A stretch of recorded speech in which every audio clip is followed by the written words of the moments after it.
Assalamualaikum warahmatullahi wabarakatuh. Selamat siang untuk anak-anak kelas 12 MIPA 2. Hari ini kita akan melanjutkan materi pada mata pelajaran ekonomi lintas minat. Karena kelas 12 ini materinya akuntansi, jadi isinya full mengenai akuntansi. Kalau minggu lalu sudah mempelajari mengenai akuntansi sebagai suatu sistem informasi. Nah, hari ini kita akan melanjutkan mengenai persamaan dasar akuntansi. Baik, sebelum memulai pembelajaran pada hari ini, marilah kita berdoa terlebih dahulu. Berdoa dimulai.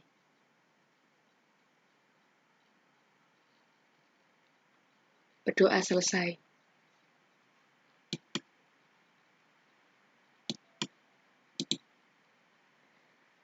Nah, untuk peta konsep pada materi kali ini, pada materi persamaan dasar akuntansi, di sini ada pertama bukti-bukti transaksi. Jadi kita mengetahui terlebih dahulu bukti-bukti transaksi itu apa dan jenisnya apa saja. Kemudian ada pengertian akun atau rekening, kemudian klasifikasi akun atau rekening, kode akun atau rekening, kemudian konsep persamaan dasar akuntansi itu sebenarnya bagaimana sih?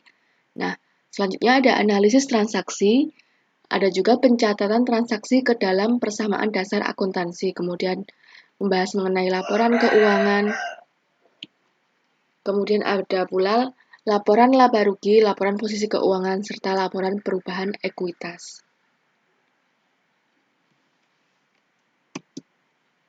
Untuk kompetensi dasarnya, yang pertama yaitu untuk 3.2 mendeskripsikan konsep persamaan dasar akuntansi, kemudian 4.2 menyajikan persamaan dasar akuntansi.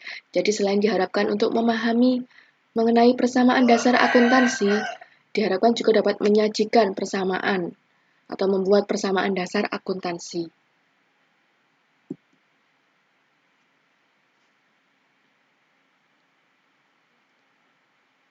Baik, untuk yang pertama mengenai bukti transaksi. Nah, setiap kegiatan dalam perusahaan yang bersifat keuangan harus dicatat dan dilaporkan. Nah, pencatatan itu sebaiknya harus didasarkan pada dokumen sumber atau bukti transaksi. Jadi tidak sembarangan atau hanya berdasarkan ingatan saja, tetapi berdasarkan sumbernya. Misalkan kalian sehabis membeli suatu produk di toko, pasti akan mendapatkan bukti transaksi keuangannya yang dari kasir itu. Nah, bukti transaksi itu disebut sumber pencatatan. Nah, bukti transaksi dapat dibedakan sesuai dengan kejadiannya. Yang pertama, transaksi yang terjadi di perusahaan atau transaksi internal, atau yang digunakan oleh pihak perusahaan itu sendiri. Kemudian yang kedua, ada transaksi yang terjadi dengan pihak di luar perusahaan, atau transaksi eksternal.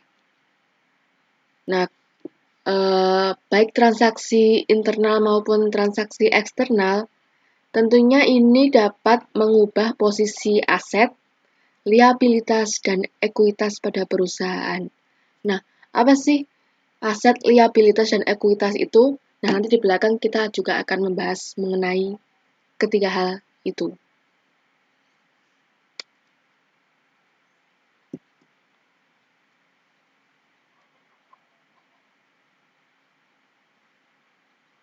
Macam bukti transaksi. Dokumen sumber yang merupakan bukti pencatatan dapat dibedakan menjadi dua sebagai berikut, seperti yang sudah di depan tadi. Yang pertama ada bukti pencatatan intern atau internal untuk transaksi internal. Penjelasannya yaitu merupakan bukti pencatatan yang dibuat perusahaan untuk kepentingan perusahaan sendiri dan tidak berhubungan dengan pihak luar perusahaan, dan biasanya berbentuk memo. Contohnya mengenai transaksi penyusutan aset tetap, kemudian pemakaian bahan baku, serta pemakaian perlengkapan. Kemudian untuk yang kedua, bukti pencatatan ekstern atau transaksi eksternal adalah bukti pencatatan yang terjadi antara perusahaan dengan pihak di luar perusahaan. Contohnya, bukti transaksinya berupa faktur, kemudian nota, serta kwitansi. Nah, di sini kita akan membahas satu persatu macam bukti transaksi. Yang pertama, kwitansi. Pasti sudah tidak asing dengan yang namanya kwitansi. Kwitansi sendiri berarti tanda bukti pembayaran yang dibuat dan ditandatangani oleh pihak penerima uang. Pada jumlah tertentu, kwitansi harus dilampiri materai sesuai dengan peraturan yang berlaku. Nah, tapi rata-rata biasanya berbentuknya seperti di slide ini. Ada tertulis diterima dari siapa, kemudian sejumlah uang, dan penulisannya dengan huruf. Kemudian biasanya ada tanda tangan serta cap.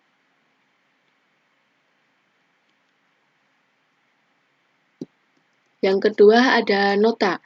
Nota atau nota kontan adalah bukti penjualan atau pembelian tunai. Contoh nota ada sebagai berikut.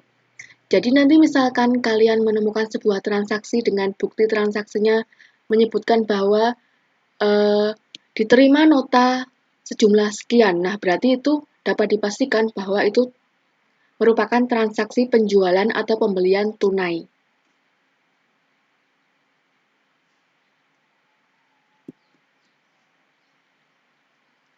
Yang ketiga ada cek, yaitu perintah yang diterima oleh pihak lain sebagai alat untuk menerima pembayaran melalui bank. Contoh cek adalah sebagai berikut, misalkan ini di bank BCA, jadi seseorang itu mengeluarkan cek sejumlah sekian, 2 juta sekian, kemudian orang yang mendapat cek itu dapat mencairkan sehingga mendapatkan uang sejumlah yang tertulis di dalam cek. Yang keempat ada faktur. Faktur merupakan bukti transaksi untuk pembelian dan penjualan kredit yang dibuat oleh pihak penjual kepada pihak pembeli. Pembeli akan menerima faktur asli sebagai bukti pencatatannya, sedangkan penjual akan menerima faktur tembusan sebagai bukti pencatatannya. Jadi faktur tadi modelnya kayak nota, tapi kalau nota untuk pembelian dan penjualan secara tunai, nah kalau faktur ini khusus untuk kredit. Jadi diingat-ingat kalau nota itu pasti untuk pembelian dan penjualan secara tunai, sedangkan untuk faktur adalah pembelian dan penjualan secara kredit. Contoh faktur adalah sebagai berikut.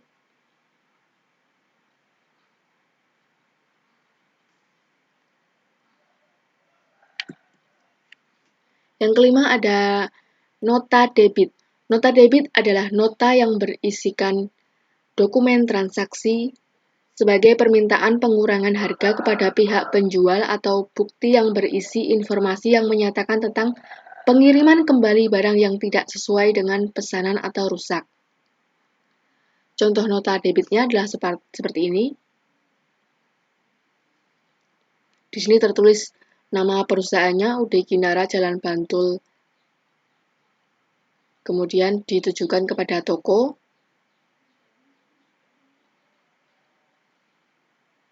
Yang menuliskan mengenai dikirim kembali 10 kg bahan kaos karena cacat seharga 2 juta dan rekening ini telah didebit.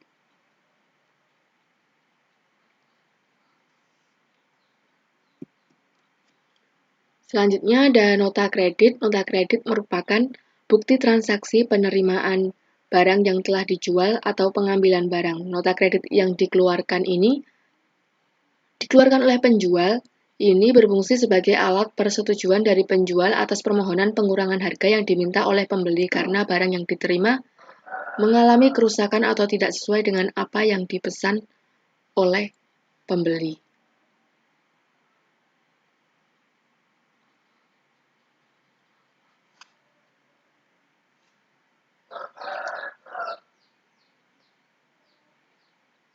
Di sini ada contoh nota kreditnya yang ditujukan kepada pimpinan toko.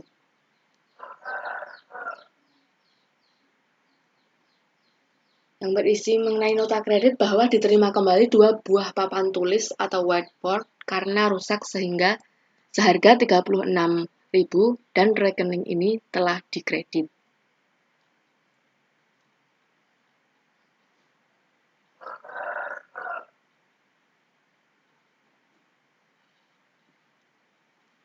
Yang ketujuh ada memo atau memorial. Memo merupakan bukti yang dibuat oleh pimpinan perusahaan atau pihak yang diberikan wewenang untuk bagian akuntansi atau urusan akuntansi ini. Contoh memo sendiri, di sini ada nama perusahaannya, kemudian memonya disuruh ini berasal dari arahan pimpinan, kemudian untuk bagian pembukuan halnya adalah seperti ini.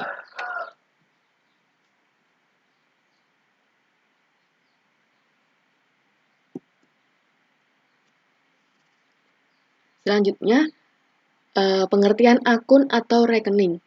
Akun atau rekening adalah suatu alat yang digunakan untuk mencatat transaksi-transaksi keuangan yang bersangkutan dengan aset, kewajiban, ekuitas, pendapatan, dan beban. Akun atau rekening memberikan informasi tentang operasional perusahaan setiap hari sehingga dapat diketahui besarnya perubahan aset, liabilitas, ekuitas, pendapatan, dan beban. Nah, jumlah akun yang perlu diadakan dalam pembukuan suatu perusahaan tergantung pada kebutuhannya. Kemudian kumpulan akun yang digunakan suatu perusahaan disebut buku besar atau ledger.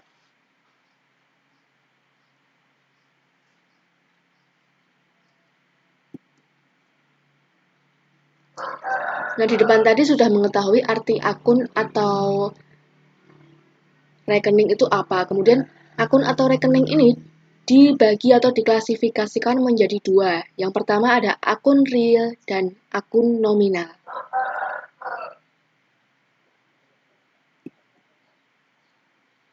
Pertama kita bahas mengenai akun real dulu. Akun real adalah akun yang pada akhir periode dilaporkan dalam laporan posisi keuangan. Akun ini meliputi akun aset, aset sama dengan harta, kemudian ada liabilitas, liabilitas sama dengan utang, dan ekuitas sama dengan modal. Jadi kalau di akun real ini ada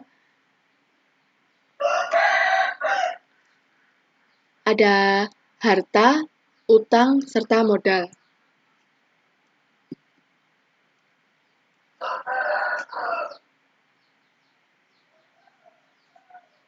Nah, untuk bagian harta sendiri,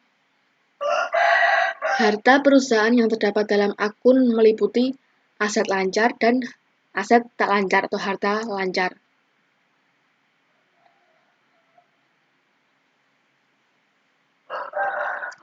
Selain itu ada investasi jangka panjang, kemudian aset tetap dan harta atau harta tetap, kemudian ada harta yang tidak berwujud. Aset lancar sendiri atau dalam bahasa Inggris disebut current asset, yaitu aset yang mudah dicairkan dan habis dipakai dalam satu periode akuntansi. Contohnya nanti ada kas, piutang usaha, piutang wesel, surat berharga, perlengkapan asuransi dibayar di muka, kemudian sewa dibayar di muka, dan lain-lain. Kemudian ada investasi jangka panjang atau long term investment, yang merupakan investasi yang dilakukan perusahaan dalam jangka waktu lebih dari 1 tahun. Namanya saja jangka panjang, jadi waktunya pasti lebih dari 1 tahun. Contohnya yaitu investasi saham dan investasi obligasi. Obligasi merupakan surat tanda utang.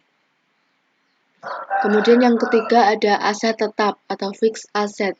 Adalah aset berwujud yang digunakan untuk operasi perusahaan dan mempunyai masa manfaat 1 tahun atau lebih.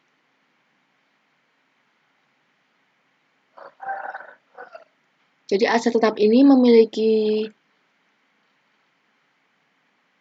penyusutan, tapi penyusutannya itu secara lama, misalkan 10 tahun kemudian.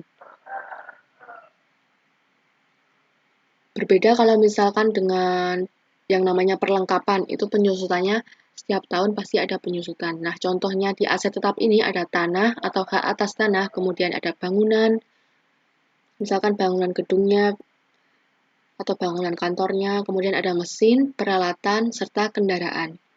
Yang keempat ada aset tidak berwujud atau intangible asset, yaitu aset yang berupa hak-hak istimewa yang dapat menguntungkan perusahaan seperti goodwill, hak paten, hak cipta, dan sebagainya. Pokoknya yang tidak terlihat, tidak ada wujudnya. Kemudian akun real yang kedua setelah harta ada utang atau liabilitas. Nah, liabilitas ini dikelompokkan menjadi utang lancar dan utang jangka panjang. Yang pertama, utang lancar, yaitu utang yang harus dilunasi dalam jangka waktu kurang dari 1 tahun. Contohnya misalkan utang usaha, ada utang wesel, utang gaji, pendapatan diterima di muka, beban yang terutang.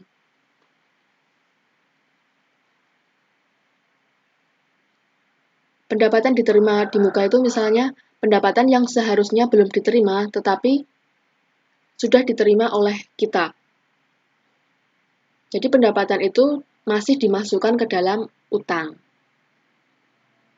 Kemudian yang kedua ada utang jangka panjang atau long term liability, yaitu liabilitas kepada pihak lain atau kreditur yang harus dilunasi dalam jangka waktu lebih dari 1 tahun. Contohnya utang obligasi, kemudian utang hipotek, utang bank, dan lain-lain. Bagian yang ketiga dari akun real ada modal atau ekuitas. Ekuitas atau modal adalah bagian hak pemilik terhadap kekayaan perusahaan, yaitu selisih antara aset dikurangi dengan liabilitas, selisih antara harta dikurangi dengan utang.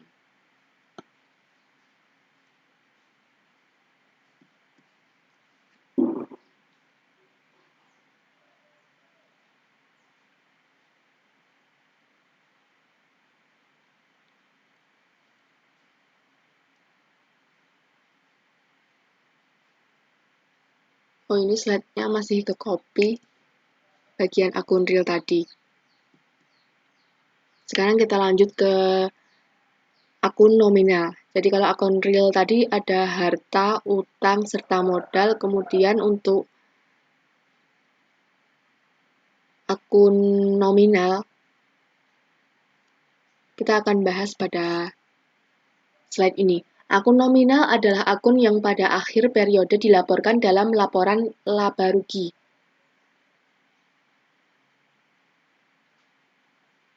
Nah, di sini meliputi akun pendapatan serta beban.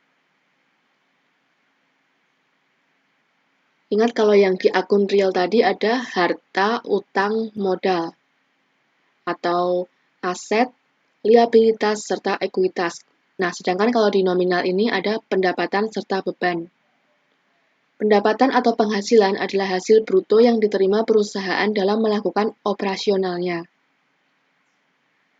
Nah, di sini ada contohnya pendapatan usaha. Pendapatan usaha ini ada pendapatan jasa, penjualan barang dagangan. Yang kedua ada pendapatan di luar usaha, yaitu pendapatan bunga, pendapatan dari laba penjualan aset tetap. Sedangkan untuk beban, beban adalah biaya-biaya yang dikeluarkan perusahaan dan yang harus diakui selama usaha tersebut memperoleh pendapatan. Beban juga ada beban usaha dan beban di luar usaha. Untuk beban usaha ada beban gaji, membayar gaji karyawan, kemudian beban sewa, misalkan perusahaan itu menyewa sebuah gedung atau pabrik, kemudian beban listrik, atau untuk membayar listrik.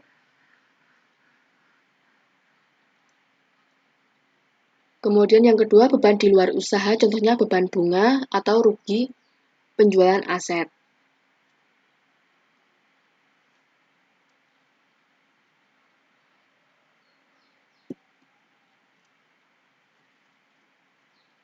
Nah, dalam akuntansi sendiri, pasti nanti dalam pencatatannya itu menggunakan sebuah kode akun juga. Selain menyebutkan bahwa itu merupakan akun real yang berupa harta, utang, modal, atau akun nominal pendapatan beban, nanti juga masing-masing akun itu menggunakan kode akun atau rekening. Nah, pemberian nomor kode akun dalam pencatatan transaksi keuangan sangat diperlukan. Kegunaannya adalah pertama, menyediakan identifikasi ringkas. Yang kedua, mempermudah pencarian rekening yang diinginkan. Yang ketiga, mempermudah pencatatan dan penyimpanan data. Yang keempat, mempermudah untuk melakukan proses selanjutnya. Nah, dalam penyusunan nomor kode akun harus disesuaikan dengan kebutuhan unit usaha atau perusahaan itu sendiri. Pemberian nomor kode akun sendiri itu sebenarnya ada beberapa macam atau beberapa cara. Ada sistem numerial atau numerikal yang berupa angka-angka, kemudian ada sistem desimal, ada sistem kombinasi huruf dan angka. Nah, tapi yang paling umum digunakan, yang biasa sering muncul, yang biasa digunakan untuk pencatatan transaksi keuangan, itu kode akun yang menggunakan sistem numerial atau numerikal. Nah, sistem numerial atau numerikal yaitu sistem pemberian nomor kode akun dengan menggunakan angka. Penyusunannya sebagai berikut. Jadi contohnya seperti ini. Di sini ada klasifikasi akun, aset atau harta, liabilitas atau utang, ekuitas atau modal. Ingat tadi ini merupakan akun real yang berada di dalam posisi keuangan. Kemudian untuk akun nominal ada pendapatan serta beban. Sini akun nominal. Jadi yang ketiga ini merupakan akun real, sedangkan pendapatan dan beban merupakan akun nominal. Untuk aset atau harta, kode akunnya dari 100 sampai 199. Kemudian untuk liabilitas atau utang, kodenya 200 hingga 299. Untuk akun ekuitas atau modal,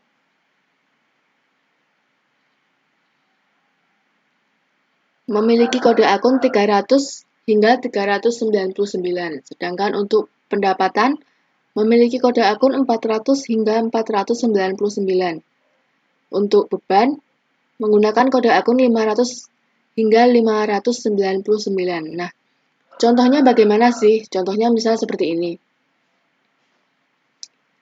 Untuk aset atau harta, yang termasuk aset atau harta itu apa saja sih? Misalkan contohnya ada kas, kemudian piutang dagang, piutang wesel, perlengkapan.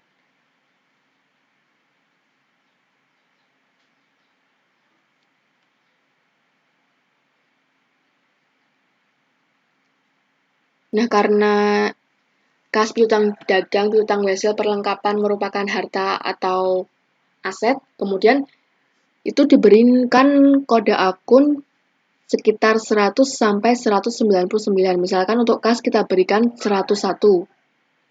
Kemudian piutang dagang menyesuaikan saja langsung 102, serta piutang wesel selanjutnya 103 dan perlengkapan 104.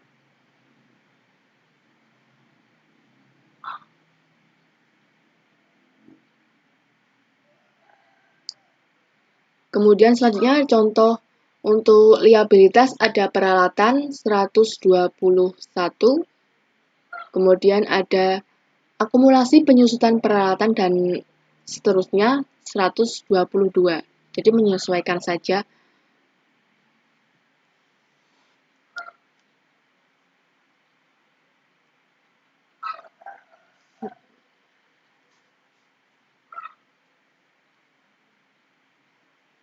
Nah, alhamdulillah kita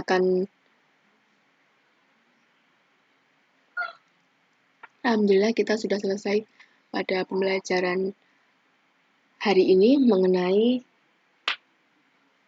persamaan dasar akuntansi untuk bagian awal yaitu macam bukti transaksi serta